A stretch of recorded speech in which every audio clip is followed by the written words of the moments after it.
Olá, bem-vindo a mais um dia de leitura da nossa maratona bíblica. Nós já estamos no livro de 1 Samuel e hoje nós vamos começar a partir do capítulo 1, que vai falar sobre Elcana e suas mulheres. A partir do versículo 1 diz o seguinte, vamos lá? Houve um homem de Ramataim Zofim, da região montanhosa de Efraim, cujo nome era Elcana, filho de Jeroão, filho de Eliú, filho de Tou, filho de Zufi, Efraimita. Eucana tinha duas mulheres, uma se chamava Ana e a outra se chamava Penina. Penina tinha filhos, Ana, porém, não tinha. Todos os anos esse homem ia da sua cidade para adorar e sacrificar ao Senhor dos Exércitos em Siló, onde Ofni e Finéias, os dois filhos de Eli, eram sacerdotes do Senhor. No dia em que Elcana ofereceu o seu sacrifício, ele dava porções deste a Penina, sua mulher, e a todos os seus filhos e filhas. A Ana, porém, dava uma porção dobrada, porque ele a amava, mesmo que o Senhor a tivesse deixado estéril. Penina, sua rival, a provocava excessivamente para a irritar, porque o Senhor a tinha deixado sem filhos. Isso acontecia ano após ano. Todas as vezes que Ana ia à casa do Senhor, a outra a irritava, por isso Ana se punha a chorar e não comia nada. Então Eucana, seu marido, lhe disse: Ana, por que você está chorando? E por que não quer comer? E por que está tão triste? Será que eu não sou melhor para você do que 10 filhos? E agora vem a oração e o voto de Ana, versículo 9. Certa vez, após terem comido e bebido em Siló, Ana se levantou quando o sacerdote ali estava sentado na sua cadeira, junto a um pilar do templo do Senhor. E Ana, com amargura de alma, orou ao Senhor e chorou muito. Ela fez um voto dizendo: Senhor dos exércitos, se de fato olhares para a aflição da tua serva e te lembrares de mim, e não te esqueceres da tua serva, e lhe deres um filho homem, eu o dedicarei ao Senhor por todos os dias da sua vida, e sobre a cabeça dele não passará navalha. Ana continuava a orar diante do Senhor, e o sacerdote ali começou a observar o movimento dos lábios dela, porque Ana só falava em seu coração. Os seus lábios se moviam, porém não se ouvia voz nenhuma. Por isso ele pensou que ela estava embriagada. E lhe disse: Até quando você vai ficar embriagado? Trate de ficar longe do vinho. Porém, Ana respondeu: Não, meu senhor. Eu sou uma mulher angustiada de espírito. Não bebi vinho nem bebida forte. Apenas estava derramando a minha alma diante do Senhor. Não pense que esta sua serva é ímpia. Eu estava orando assim até agora, porque é grande a minha ansiedade e a minha aflição. Então ele lhe disse: Vá em paz e que o Deus de Israel lhe conceda o que você pediu. Ana respondeu: Que eu possa encontrar favor aos seus olhos. Então ela seguiu seu caminho, comeu alguma coisa e o seu semblante já não era triste. Agora vai acontecer o nascimento e dedicação de Samuel. Versículo 19 diz: Eles se levantaram de madrugada e adoraram diante do Senhor. Depois voltaram para casa em Ramá. Elcana teve relações com Ana, sua mulher, e o Senhor se lembrou dela. Ana ficou grávida e, passado o devido tempo, teve um filho, a quem deu o nome de Samuel, pois dizia: Do Senhor o pedi. Elcana, seu marido, foi com toda a sua casa para oferecer ao Senhor o sacrifício anual e para cumprir o seu voto. Ana, porém, não foi. Ela disse a seu marido: Quando o menino for desmamado, eu o levarei para ser apresentado ao Senhor e para lá ficar para sempre. Elcana, seu marido, respondeu: Faça o que achar melhor. Fique aqui até desmamá-lo, e que o Senhor confirme a promessa que você fez. Assim, Ana ficou em casa e amamentou o filho até que o desmamou. Depois de o ter desmamado, ela o levou consigo com um novilho de 3 anos, uma medida de farinha e um odre de vinho, e o apresentou à casa do Senhor em Siló. O menino ainda era muito pequeno. Depois de terem sacrificado o novilho, levaram o menino a Eli. E Ana disse: Ah, meu senhor, tão certo como você vive, eu sou aquela mulher que esteve aqui ao seu lado orando ao Senhor. Era por este menino que eu orava. E o Senhor Deus me concedeu o pedido que eu fiz. Por isso também o entrego ao Senhor. Por todos os dias que viver será dedicado ao Senhor. E ali eles adoraram o Senhor. Agora, no capítulo 2 de 1 Samuel, nós vamos falar sobre o cântico de Ana. A partir do versículo 1 diz o seguinte: Então Ana orou assim: O meu coração exulta no Senhor, a minha força está exaltada no Senhor. A minha boca se ri dos meus inimigos, porque me alegro na tua salvação. Ninguém é santo como o Senhor, porque não há outro além de ti, e não há rocha como o nosso Deus. Não multipliquem palavras de orgulho, que não saiam palavras arrogantes da boca de vocês, porque o Senhor é o Deus da sabedoria, e ele pesa na sua balança todos os feitos das pessoas. O arco dos fortes é quebrado, porém os fracos são revestidos de força. Os que antes estavam fartos hoje trabalham pela comida, mas os que andavam famintos não têm mais fome. Até a mulher estéril tem 7 filhos, e a que tinha muitos filhos perde o vigor. O Senhor é quem tira a vida e quem a dá. Ele faz descer a sepultura e faz subir. O Senhor empobrece e enriquece, humilha e também exalta. Levanta o pobre do pó e tira o necessitado do monte de lixo, para o fazer assentar ao lado de príncipes, para o fazer herdar o trono de glória. Porque do Senhor são as colunas da terra, e ele firmou o mundo sobre elas. Ele guarda os pés dos seus santos, mas os perversos emudecem nas trevas da morte, porque o homem não prevalece pela força. O Senhor destrói os seus inimigos, dos céus troveja contra eles. O Senhor julga as extremidades da terra, dá força ao seu rei e exalta o poder do seu ungido.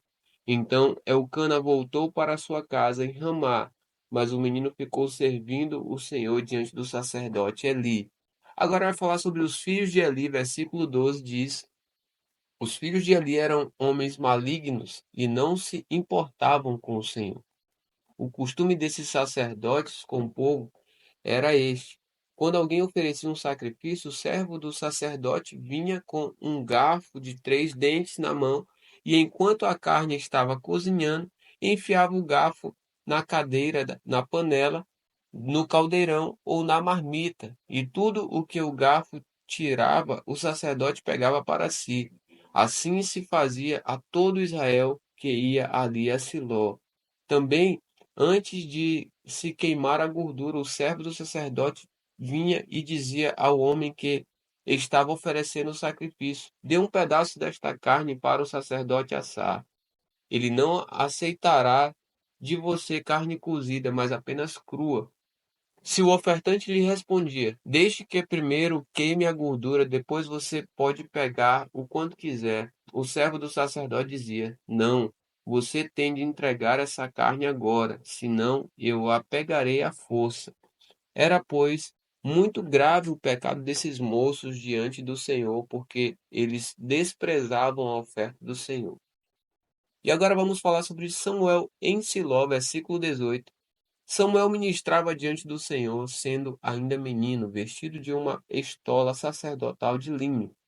Sua mãe lhe fazia uma túnica pequena e, de ano em ano, a levava para ele quando ia com o seu marido oferecer o sacrifício anual.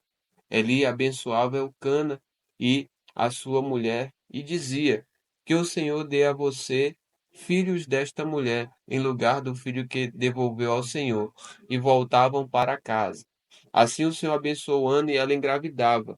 Teve mais 3 filhos e 2 filhas, e o menino Samuel crescia diante do Senhor.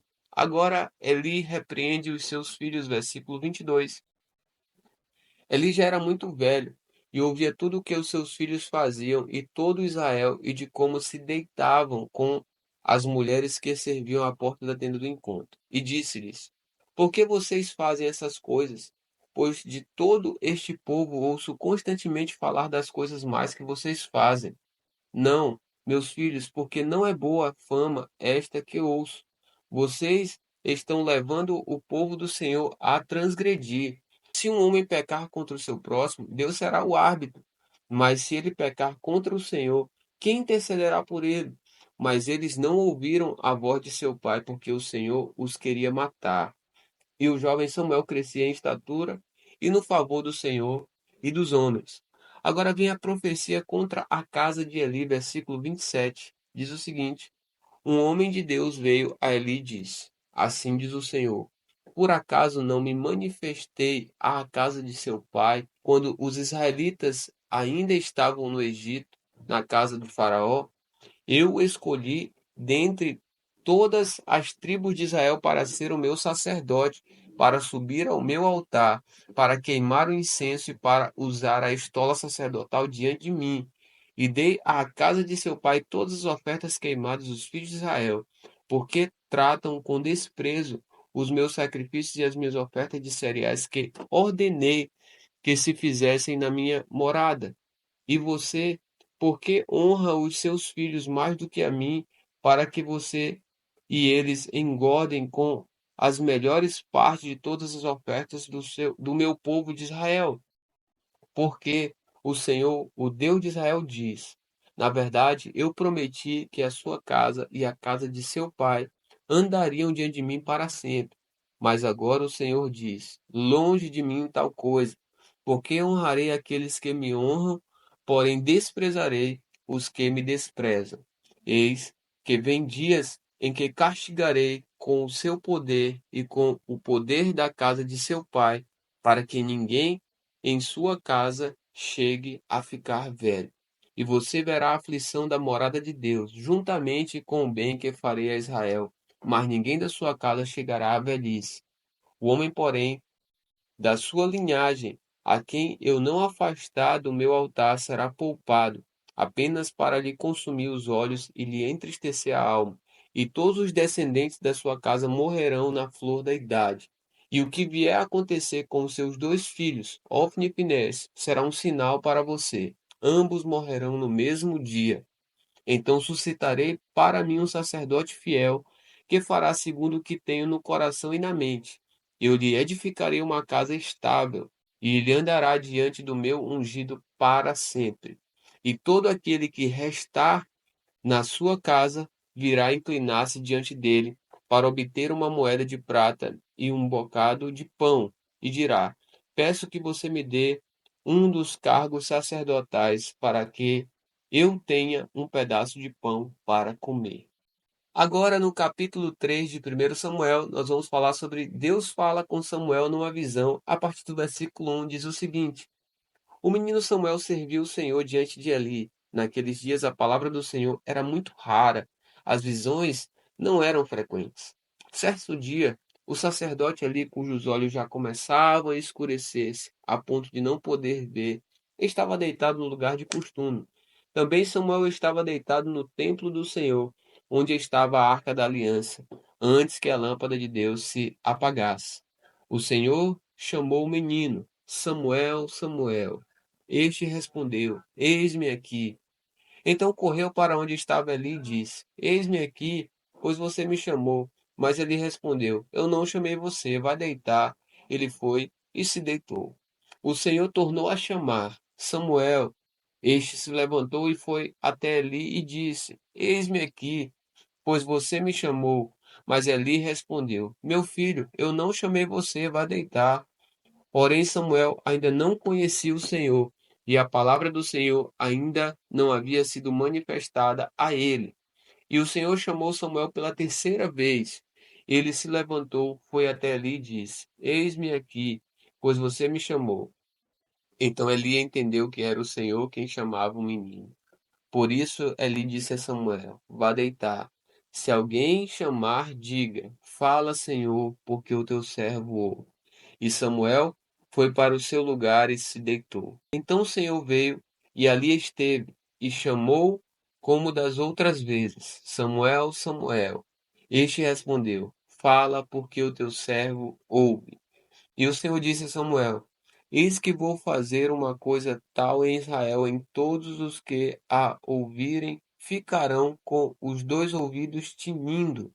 Naquele dia farei contra ele tudo o que Eu disse a respeito da casa dele, do começo ao fim, porque eu já disse a ele que julgarei a sua casa para sempre, pela iniquidade que ele bem conhecia, porque os seus filhos trouxeram maldição sobre si, e ele não os repreendeu. Portanto, jurei à casa de Eli que a sua iniquidade nunca será expiada, nem com sacrifício, nem com oferta de cereais. Agora Samuel conta a visão a Eli, versículo 15. Samuel ficou deitado até de manhã, e então abriu os portões da casa do Senhor, mas estava com medo de revelar a visão a Eli. Então Eli chamou Samuel e disse: Samuel, meu filho. Ele respondeu: Eis-me aqui. Então ele disse: O que foi que o Senhor lhe falou? Peço que você não esconda nada de mim. Que Deus faça com você o que bem quiser, se você me esconder alguma coisa de tudo que ele falou. Então Samuel lhe contou tudo, sem esconder nada, e ele disse: Ele é o Senhor, que ele faça o que achar melhor. Samuel crescia e o Senhor estava com ele, e não deixou que nenhuma de suas palavras caísse por terra. Todo Israel, desde Dan até Berseba, reconheceu que Samuel estava confirmado como profeta do Senhor. O Senhor continuou a aparecer em Siló, porque em Siló o Senhor se manifestava a Samuel por meio da palavra do Senhor. Agora, no capítulo 4 de 1 Samuel, nós vamos falar sobre os filisteus vencem os israelitas. A partir do versículo 1 diz assim a palavra de Samuel veio a todo Israel. Israel saiu à batalha contra os filisteus e acampou em Ebenezer, e os filisteus acamparam em Afeca. Os filisteus se dispuseram em ordem de batalha para enfrentar Israel, e, quando a guerra começou, Israel foi derrotado pelos filisteus, que mataram no campo aberto cerca de 4.000 homens. Quando o povo voltou ao arraial, os anciãos de Israel disseram: Por que o Senhor nos derrotou hoje diante dos filisteus? Vamos trazer de Siló a arca da aliança do Senhor, para que esteja no meio de nós e nos livre das mãos dos nossos inimigos. Então o povo mandou trazer de Siló a arca do Senhor dos exércitos, entronizado entre os querubins. E os dois filhos de Eli, Ofni e Finés, estavam ali com a arca da aliança de Deus. Agora a arca é tomada e Ofni e Finés são mortos. Versículo 5. Quando a arca da aliança do Senhor chegou ao arraial, os israelitas gritaram tão alto que o chão tremeu. Os filisteus ouviram a voz do júbilo e disseram: Que voz de grande júbilo é esta no arraial dos hebreus? Então souberam que a arca do Senhor havia chegado ao arraial. E os filisteus ficaram com medo e disseram: Os deuses vieram ao arraial, e diziam mais: Ai de nós, porque nunca antes aconteceu uma coisa dessas. Ai de nós, quem nos livrará das mãos desses deuses poderosos? São os deuses que atacaram os egípcios com todo tipo de pragas no deserto. Sejam fortes, filisteus, comportem-se como homens, para que não venham a ser escravos dos hebreus, como eles já foram escravos de vocês. Comportem-se como homens e lutem. Então os filisteus lutaram, Israel foi derrotado, e cada um fugiu para a sua tenda. Foi uma grande derrota, pois foram mortos de Israel 30.000 homens. A arca de Deus foi tomada, e os dois filhos de Eli, Ofni e Finés, foram mortos. Agora vem a morte de Eli, versículo 12. Então um homem de Benjamim, saído das fileiras, correu, e no mesmo dia chegou a Siló. Ele havia rasgado as suas roupas e espalhado terra sobre a cabeça. Quando chegou, Eli estava sentado numa cadeira perto da estrada, olhando como quem espera, porque o seu coração estava tremendo pela arca de Deus. Depois que o homem entrou na cidade e deu a notícia, toda a cidade começou a gritar. Eli, ouvindo os gritos, perguntou: Que alvoroço é esse? Então o homem correu e deu as notícias a Eli. Ora, Eli estava com 98 anos. Os seus olhos já não se moviam e ele não podia ver. O homem disse a Eli: Eu venho da frente de batalha. Eu fugi de lá hoje mesmo. Eli perguntou-lhe: O que aconteceu, meu filho? Então o mensageiro respondeu: Israel fugiu dos filisteus. Houve grande matança entre o povo. Além disso, os seus dois filhos, Ofni e Finés, foram mortos e a arca de Deus foi tomada. Quando ele fez menção da arca de Deus, Eli caiu da cadeira para trás, junto ao portão da cidade, quebrou o pescoço e morreu. Ele era um homem velho e pesado, e havia julgado Israel durante 40 anos. A nora de Eli, a mulher de Finéias, estava grávida e próxima do parto, quando ela ouviu estas notícias de que a arca de Deus havia sido tomada e de que seu sogro e seu marido tinham morrido. Encurvou-se e deu à luz, porque as dores lhe sobrevieram. Quando ela estava morrendo, as mulheres que a ajudavam disseram: Não tema, porque você teve um filho. Ela, porém, não respondeu nem fez caso disso, mas deu ao menino o nome de Icabô, dizendo: Foi-se a glória de Israel. Ela disse isso porque a arca de Deus havia sido tomada e por causa de seu sogro e de seu marido. E falou mais: Foi-se a glória de Israel, pois a arca de Deus foi tomada. Amanhã a gente continua a nossa leitura. Que Deus abençoe você.